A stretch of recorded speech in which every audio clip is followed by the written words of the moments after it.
Assalamualaikum warahmatullahi wabarakatuh. Saya Firda Azhardini dengan NIM 050201220059 dari kelas HKI 6B. Di sini saya akan menganalisis atau mereview beberapa fatwa dari beberapa ulama, yaitu Ustadz Adi Hidayat, Buya Yahya, dan Bapak Muhammad Quraisy Shihab. Di sini saya membuat video dengan bertujuan untuk menyelesaikan tugas UTS mata kuliah Fatwa dan Jurisprudensi yang diampu oleh Bapak Muhammad Nur Hadi MH.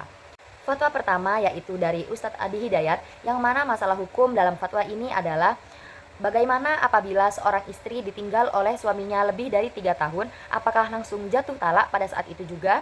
Kemudian argumen hukum dalam fatwa ini, yang pertama, Ustadz Adi Hidayat mengatakan bahwa hal tersebut belum tentu benar dan bisa jadi tidak salah, tergantung pada akad yang berlangsung saat ia menikah, apakah dibacakan sigot taklik atau tidak. Kemudian argumen hukum yang kedua, beliau juga mengatakan apabila terdapat sigot taklik, maka jatuhlah beban itu pada rumah tangga mereka berdua, yang mana dalam sigot taklik telah dijelaskan bahwa apabila si istri ditinggal selama 2 tahun tanpa kabar dan tanpa nafkah, maka jatuh talaknya pada saat itu juga. Kemudian argumen hukum yang ketiga, Ustadz Adi Hidayat juga menyarankan jika terjadi hal seperti itu, maka si perempuan hanya tinggal menunggu 3 kali masa suci. Apabila tidak ada berita dan tidak ada komunikasi, maka disitulah si perempuan telah bebas dari masa dia menunggu dan dia bisa dinikahi oleh pria lain. Kemudian analisis dari fatwa tersebut, yaitu fatwa Ustadz Adi Hidayat cenderung pada salah satu teori fungsi fatwa terhadap hukum, yaitu ta'idi, yang mana dalam hal ini fatwa beliau menguatkan kebijakan negara yang diambil untuk kemaslahatan publik, dikarenakan pembacaan sigot taklik merupakan upaya perlindungan negara terhadap hak-hak istri, serta dengan aspek demokratik fatwa dengan menyatakan belum tentu benar. Kemudian fatwa ini juga menunjukkan bahwa hukum talak dan pembebasan istri setelah ditinggal lebih dari 3 tahun tidak dapat dipastikan secara langsung berlaku tanpa mempertimbangkan syarat yang telah disepakati dalam akad nikah, khususnya klausul taklik.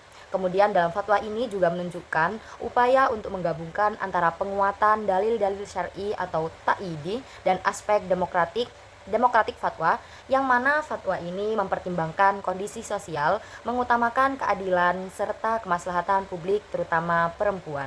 Kemudian fatwa yang kedua yaitu dari Buya Yahya, yang mana masalah hukum dalam fatwa ini yaitu mengenai hukum 3 kali mengiyakan permintaan cerai istri, yang mana suami dan istri ini telah 7 tahun bertengkar dan si istri selalu minta cerai, dan kemudian pada saat itu juga si suami mengiyakan. Kemudian setelah itu pengucapan talak yang kedua, si suami meyakini dan menyadari bahwa ketika si istri meminta cerai, si suami mengatakan talak dengan keadaan sadar. Kemudian dalam jangka waktu 3 hari setelah pengucapan talak yang kedua, si istri bertanya kepada si suami, mengapa engkau masih mempertahankan keluarga ini padahal si istri telah berselingkuh dengan teman suaminya sendiri. Kemudian dalam keadaan itu juga si suami juga mengatakan iya ketika si istri meminta cerai. Kemudian pertanyaannya, apakah hukum 3 kali mengiyakan permintaan cerai istri ini? Kemudian argumen hukum dalam fatwa ini yaitu yang pertama, Buya Yahya berfatwa jika istri meminta cerai kepada suami, berarti si istri meminta kepada suami untuk membuat perubahan, yaitu bisa dalam hal santun atau kelembutan. Kemudian yang kedua, Buya Yahya juga menyarankan untuk melakukan perubahan dan mengadakan atau melakukan diskusi dan perlu adanya hakam atau penengah untuk menyelesaikan permasalahan dan mencari tahu penyebab istri meminta cerai kepada suami. Kemudian yang ketiga yaitu beliau menjelaskan apabila pengucapan iya yang pertama dianggap, maka disitulah jatuh talak 1, sehingga selama 7 tahun mereka sudah bukan pasangan suami istri yang sah. Namun apabila pengucapan iya yang pertama tidak dianggap dan si suami tidak berniat untuk menjatuhkan talak, maka pengucapan talak yang kedua dianggap talak 1. Kemudian jika talak 2 sang suami berniat, maka ketika pengucapan talak yang ketiga, maka jatuh pula di situ talak kedua dikarenakan si istri masih dalam keadaan masa iddah. Kemudian yang keempat, niat suami menjadi pertimbangan hukum utama sehingga suami harus tegas dan bertanggung jawab. Kemudian analisis dari fatwa ini yaitu fatwa Buya Yahya cenderung pada nas qot'i, yang mana konsep ini merujuk pada dalil atau ketentuan yang bersifat tetap, misalnya dalam fatwa Buya Yahya yang mana niat memiliki peran penting dalam menentukan keabsahan suatu perbuatan termasuk talak. Namun, dalam konteks dalil qot'i, niat tidak dapat mengubah ketentuan yang sudah jelas. Dalam fatwa ini, suami tetap menjadi pertimbangan, tetapi tidak dapat mengesampingkan ketentuan qot'i tentang batasan dan prosedur talak, karena penerapan prinsip nas qot'i ini bertujuan untuk menjaga kepastian dan kejelasan hukum. Fatwa tersebut juga menekankan bahwa Islam menetapkan suami sebagai qawam atau pemimpin dalam keluarga yang memiliki tanggung jawab besar dalam menjaga keutuhan rumah tangga, dan suami juga harus tegas dalam menyelesaikan masalah rumah tangga dengan bermusyawarah. Kemudian yang ketiga dari Bapak Muhammad Quraisy Shihab, yang mana masalah hukum dalam fatwa ini yaitu mengenai hukum KB dalam Islam dan sebagai perempuan, bagaimana cara menerapkannya apabila ingin mencegah kehamilan. Kemudian argumen hukum dalam fatwa ini yaitu yang pertama, Bapak Quraisy Shihab mengatakan apabila terdapat beberapa yang disepakati terlarang, salah satunya yaitu proses melakukan pemandulan, dan apabila KB dilakukan untuk pembantasan tanpa melakukan pemandulan, maka itu boleh. Kemudian yang kedua, beliau juga menuturkan bahwa KB bermacam-macam dan sejak zaman Nabi KB sudah dilakukan.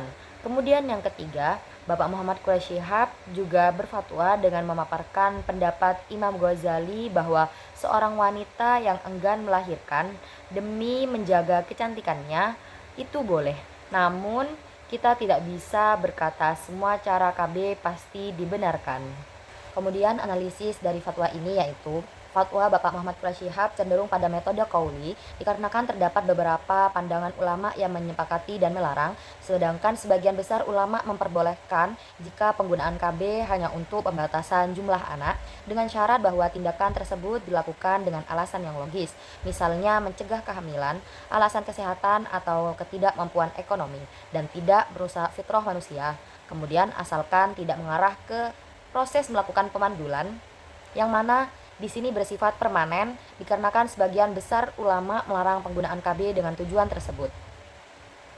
Namun dalam konteks hukum keluarga di Indonesia, hukum KB tidak memiliki aturan tersendiri yang diatur dalam KUH Perdata maupun KHI, namun keberadaannya diatur melalui berbagai kebijakan dan peraturan, contohnya dalam Undang-Undang Nomor 52 Tahun 2009 tentang Perkembangan Pendudukan dan Pembangunan Keluarga. Dalam hal ini, fatwa tersebut juga termasuk dalam jenis fatwa ta'idi karena telah dijelaskan pada undang-undang di atas pada pasal 24 ayat 1 dan ayat 3 tentang pelayanan kontrasepsi diselenggarakan dengan tata cara yang berdaya guna dan dilaksanakan secara tanggung jawab oleh suami istri dengan mempertimbangkan kondisi kesehatan dan dengan dilakukan dengan cara yang dapat dipertanggungjawabkan dari sisi agama, norma budaya, etika, dan kesehatan.